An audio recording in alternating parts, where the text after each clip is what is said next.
My younger brother Riley ruined my life by posting on our family group chat. She's just a party girl working nights at the bar, going home with random guys living wild. Mom and Dad instantly reacted with angry emojis and told me to pack my bags and get out.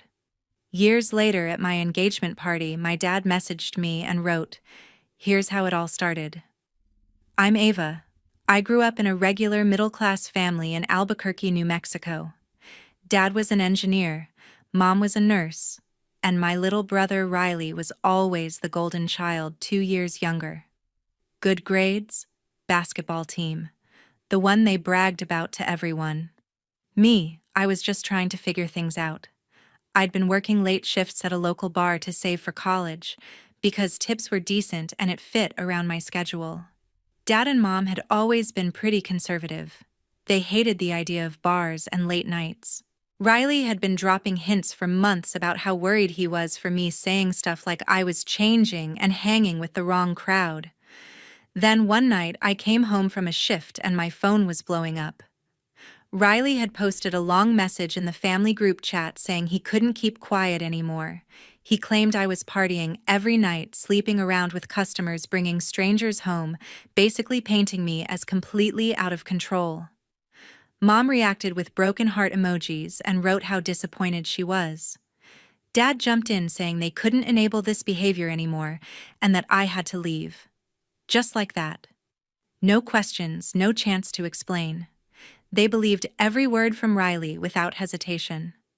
I sat there staring at the screen thinking this had to be some kind of sick joke, but it wasn't. If you want to know how I rebuilt my life from nothing and what happened when they suddenly wanted back in years later, hit that subscribe button and let's dive into the full story. Let me back up a little and tell you what life was like in our house in Albuquerque before it all fell apart. We lived in a typical middle-class neighborhood on the edge of the city, the kind with adobe-style houses, dry desert air, and views of the Sandia Mountains in the distance. Dad worked as a civil engineer for a local construction firm, long hours but steady payable benefits, and a pension he was always talking about. Mom was a nurse at one of the bigger hospitals downtown, usually on day shifts, but sometimes picking up evenings when they were short-staffed. They were decent parents in a lot of ways, the type who made sure we had food on the table, clothes that fit, and got us to school on time. Holidays were big. Mom loved cooking green chile stew and tamales at Christmas, and Dad grilled steaks in the backyard every 4th of July. Riley came along 2 years after me, and from the start, he was the one everyone noticed. He had this easy charm even as a kid, blonde hair that never looked messy, quick smile, and he figured out early how to work a room.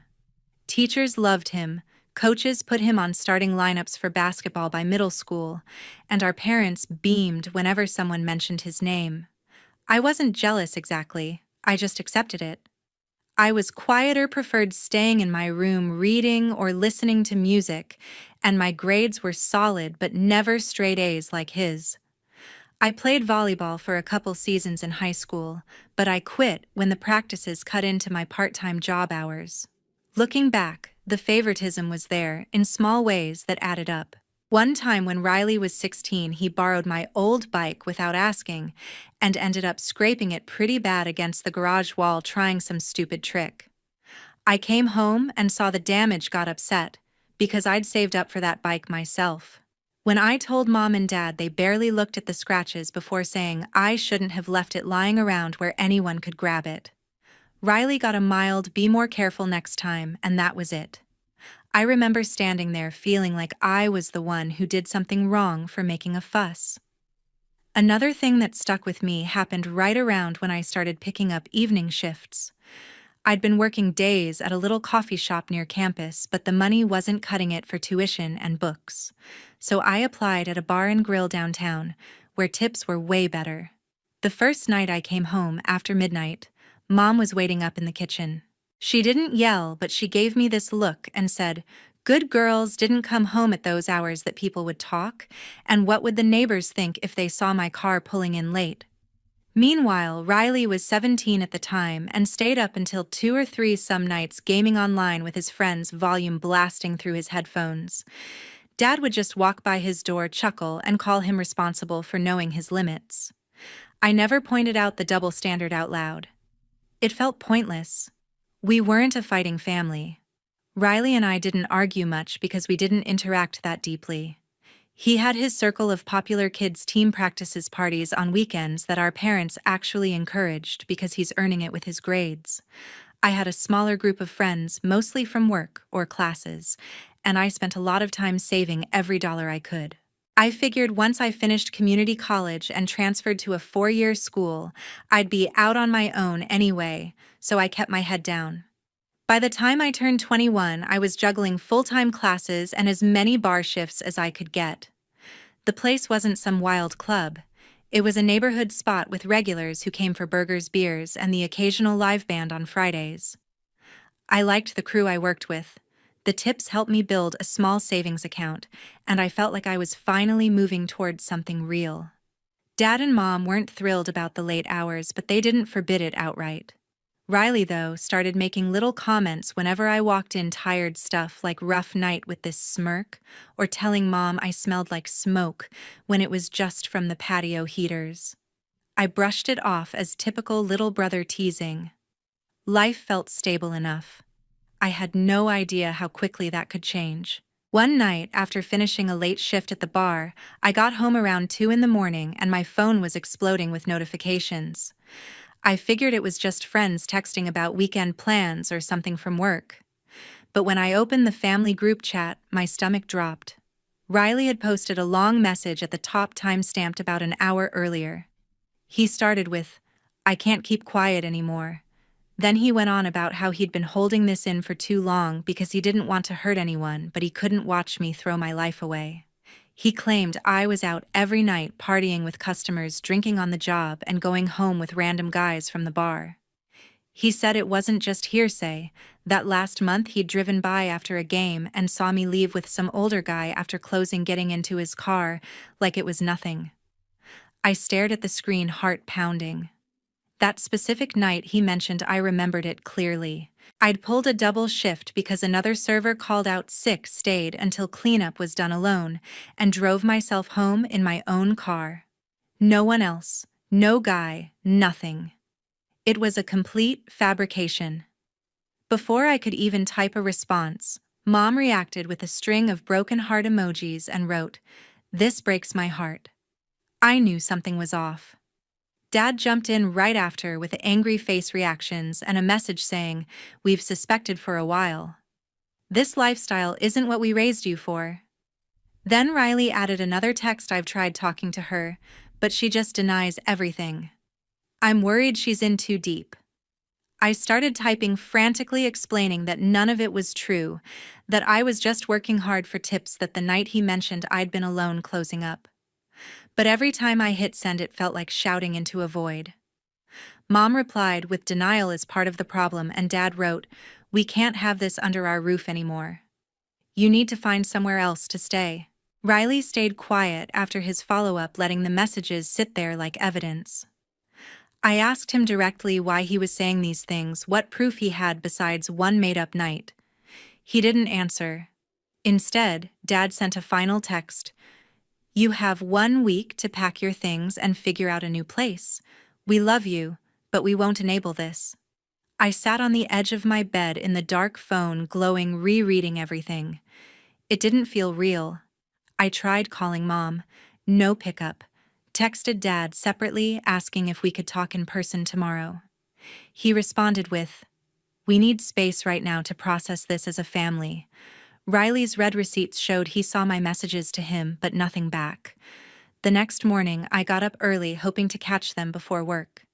Dad was in the kitchen drinking coffee, Mom getting ready in the bathroom. I walked in and asked if we could sit down for 5 minutes. Dad looked up, face tight, and said it wasn't the time, that Riley had already left for class, and they stood by what was said last night. Mom came out, avoided eye contact, and told me she had an early shift at the hospital. When I pushed, saying this was all based on lies, Dad cut me off. Riley wouldn't make something like this up. He's been torn up about it. I asked to see whatever proof Riley had besides his word. Dad shook his head and said the details were enough that my late hours and coming home smelling like a bar had been red flags for months. Mom added quietly that she'd prayed I'd change, but this was the last straw. Riley wasn't even there to face me. Over the next few days, the house felt like a stranger's. They'd leave rooms when I entered, conversations stopped when I walked by.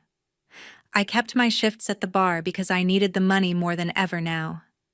Every night coming home, I'd hope for a real talk, but it never happened. Riley stayed in his room or out with friends, acting like everything was normal on his end.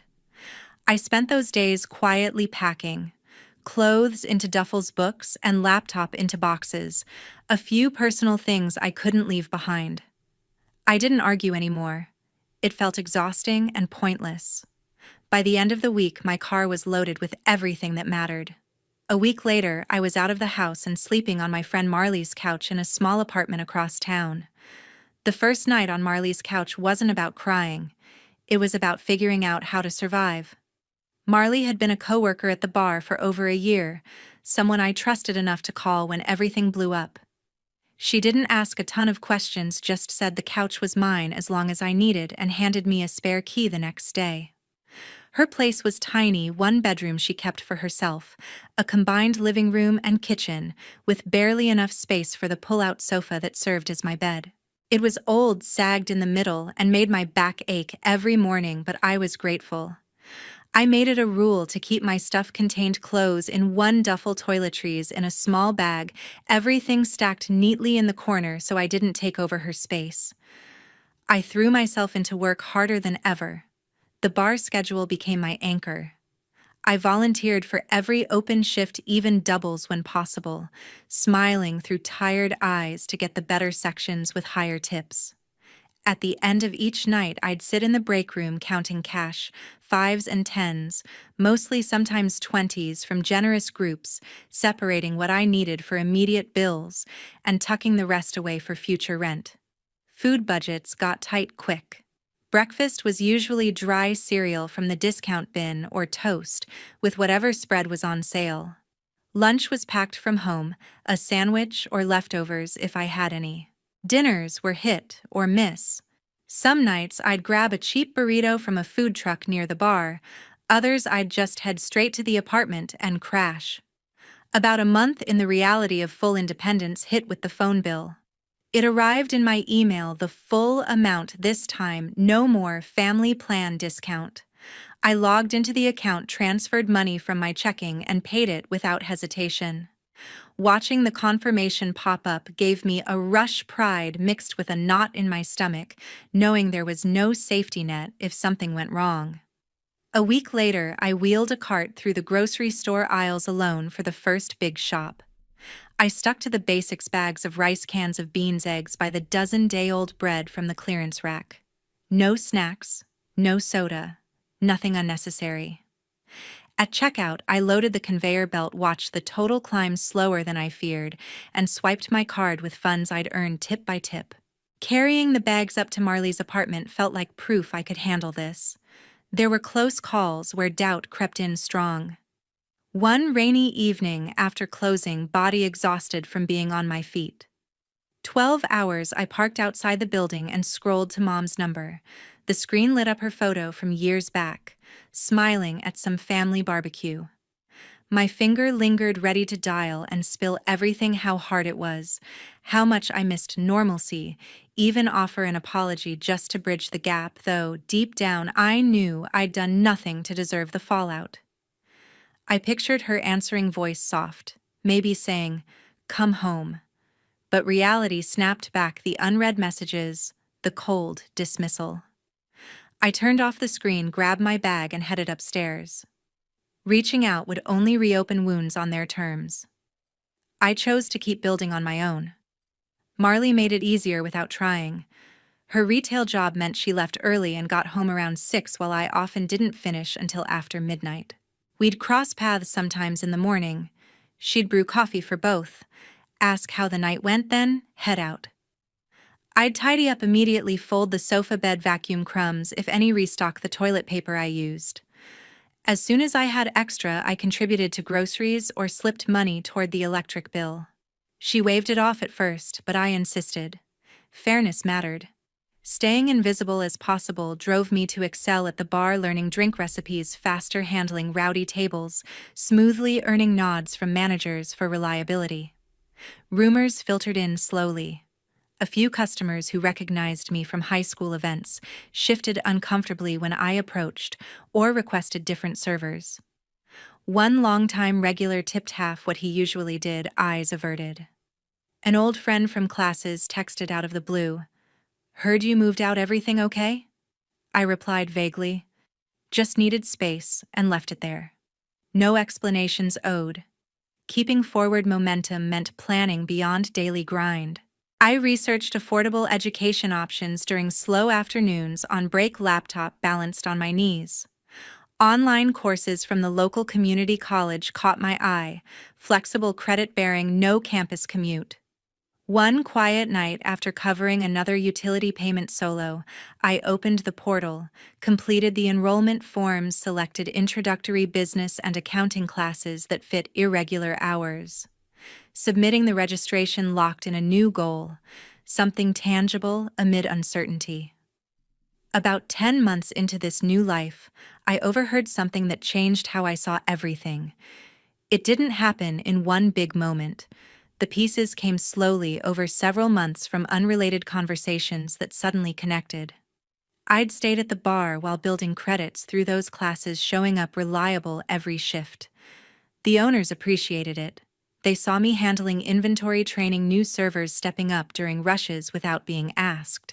After roughly a year as a regular server, they offered me shift supervisor. The role meant higher hourly pay, managing openings and closings, dealing with customer complaints, directly creating weekly schedules. It required trust, and earning it felt validating.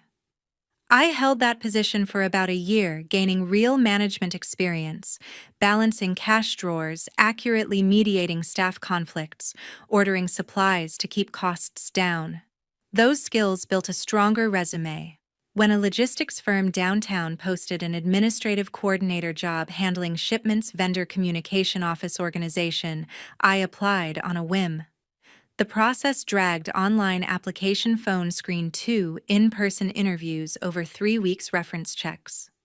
Getting the offer email was a turning point: full-time salary, benefits package, Monday through Friday hours. Starting there shifted everything. No more closing at 2 a.m. No more smoky clothes. The office environment was structured: cubicles, team meetings, shared coffee pot in the break room. Colleagues were friendly enough, focused on work without much after-hours socializing. One day during lunch, Ian from accounting sat across from me. We'd exchanged small talk before complaints about printers jamming or weekend weather. This time, the conversation turned to high schools in the area. When I mentioned mine, he lit up. "Wait, your last name? Any relation to Riley?" I nodded cautiously. Ian said he'd been in a few classes with him, remembered Riley as outgoing but prone to exaggerating stories for laughs. Like claiming victories in pickup games that never happened, or spreading gossip about classmates that later proved untrue. People drifted away eventually, Ian added, because the drama got old. He said it casually, no malice, just recollection. It wasn't proof of anything specific, but it planted a seed. A few weeks after that, I stopped by the old bar to catch up with former coworkers. A longtime regular, an older guy who'd always tipped, waved me over. After asking how the new job was going, he lowered his voice. "Your brother used to drop in here once in a while, you know. Not to drink much, just sit at the end, watch the room, ask odd questions about schedules, then leave." He shrugged like it hadn't meant much at the time. Another unrelated comment, but it fit with the pattern emerging. Those fragments didn't obsess me. They simply reframed old questions. Instead of replaying what I could have done differently, I channeled energy into the present. The coordinator role grew on me, tracking deliveries across states, negotiating with suppliers for better rates, implementing a new filing system that saved hours weekly. Recognition came in small ways: boss mentioning my reports in meetings, teammates relying on me for updates. Jude showed up through work. His delivery company handled our larger shipments, so he came by the warehouse dock regularly. First interactions were professional signing manifests, confirming package counts. Gradually, chats extended jokes about Albuquerque traffic on Central Avenue, recommendations for food trucks nearby. He had an easy, understated way about him noticing details like bringing extra pens when ours ran dry. We built friendship over several months' group lunches when his route-aligned texts about funny client stories grabbing takeout after a long day. Only then did it turn romantic. He asked if I'd like to try a real dinner, just us. Dates started simple local breweries with patios, hikes up the foothills on weekends, drive-in movies during summer.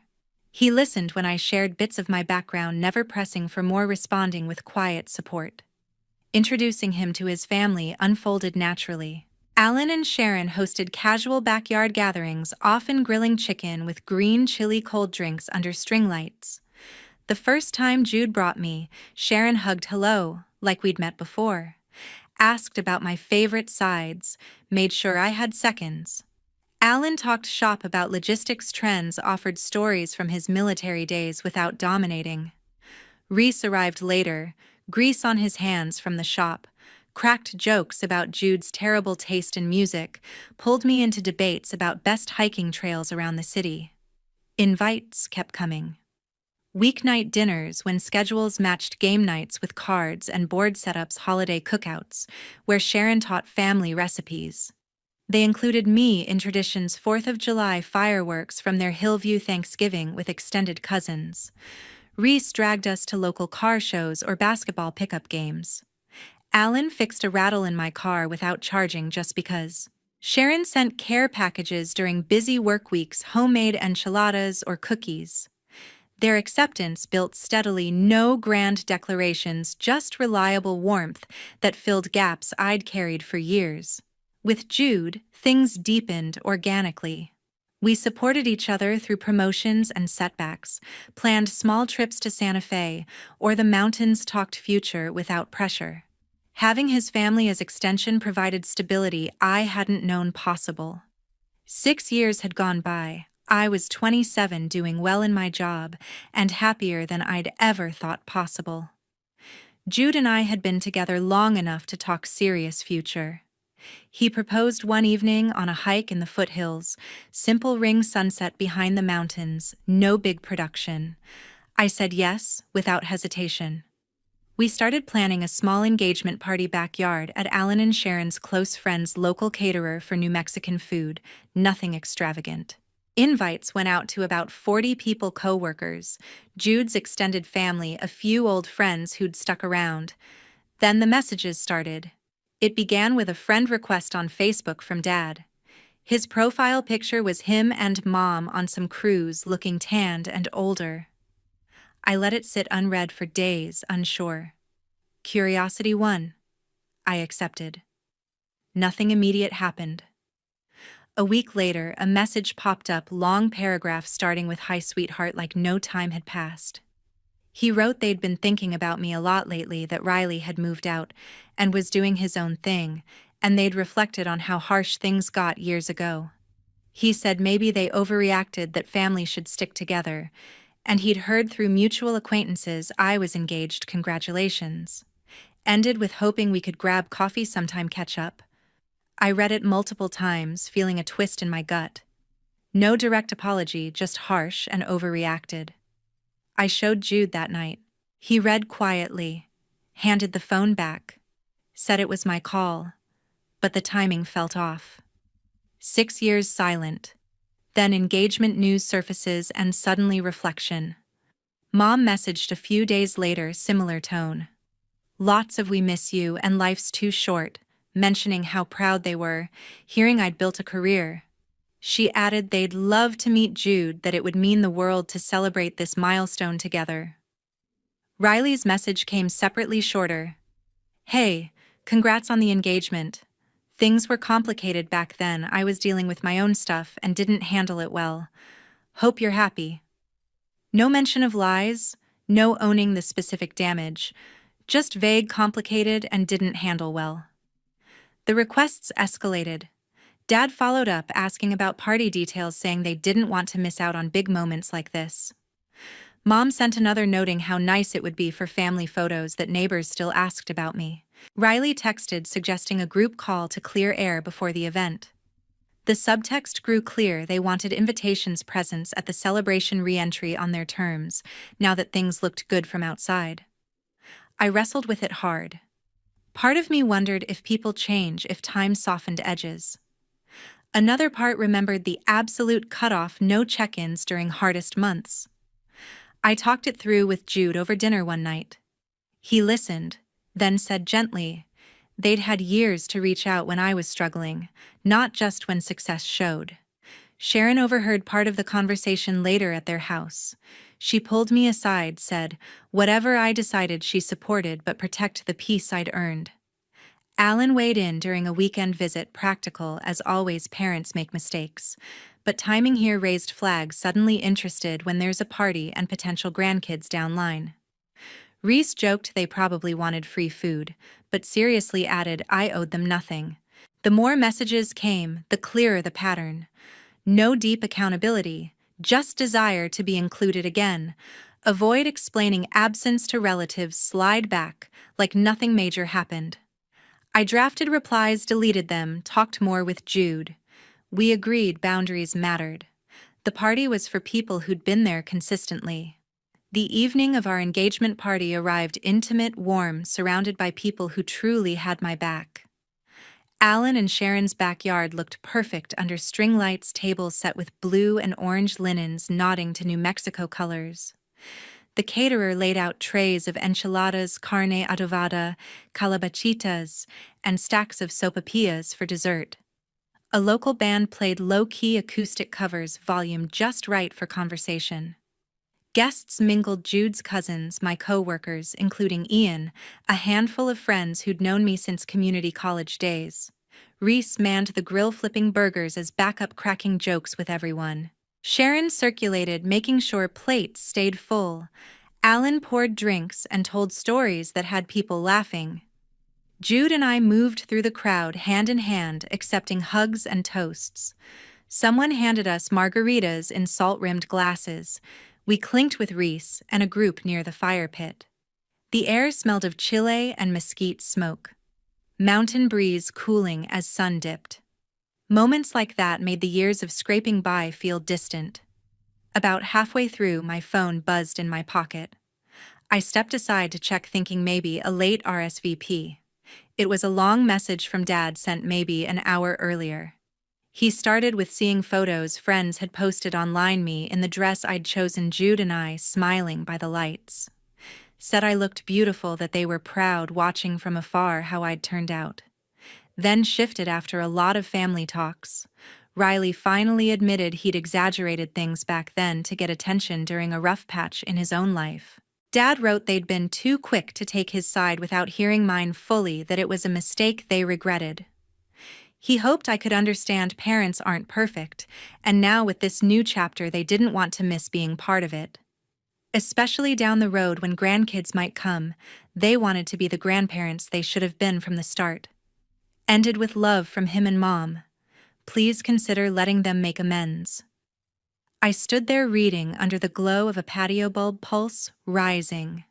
Exaggerated, rough patch, mistake. No ownership of the years lost, just framing it as understandable parenting error, then jumping to future benefits like access to hypothetical children. The entitlement hit hard. Jude noticed me frozen and came over. I handed him the phone without a word. He read, face tightening slightly, gave it back, and wrapped an arm around my waist. Your decision, he said, quiet, but that's a lot of words to say. Very little accountability. I slipped away to a quieter corner, typed a reply while guests laughed in background. Kept it short, thanked for the message, noted. Riley's admission must have been tough to hear. Said, after 6 years building a life that works for me, surrounded by support that showed up consistently, adding complication, now didn't feel right. Wish them well, asked to respect the boundary. Hit send, blocked both numbers. then Riley's for good measure. Phone back in pocket, weight lifted. The rest of the night flowed easy. Toasts from Reese poking fun at Jude's dancing, Sharon tearing up, talking about gaining a daughter, Ian raising a glass to office wins.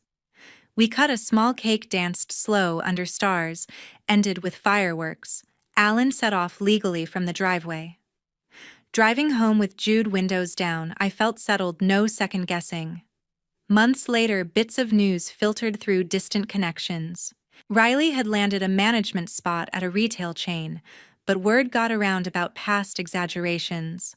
A co-worker confrontation led to trust issues with upper staff, and he was let go. He moved jobs again, lower profile. Mom and Dad scaled back community stuff. They used to be regulars at Sunday services and neighborhood potlucks, but attendance dropped. Mutual acquaintances mentioned they seemed uncomfortable when old neighbors brought up family questions hanging unspoken. I didn't seek those updates. They just arrived, occasional neutral reports. No satisfaction taken, just observation of natural fallout. Looking back now, the real takeaway isn't bitterness. Family isn't just who you're born to, it's who chooses to stay when life gets hard and who celebrates with you when it gets good.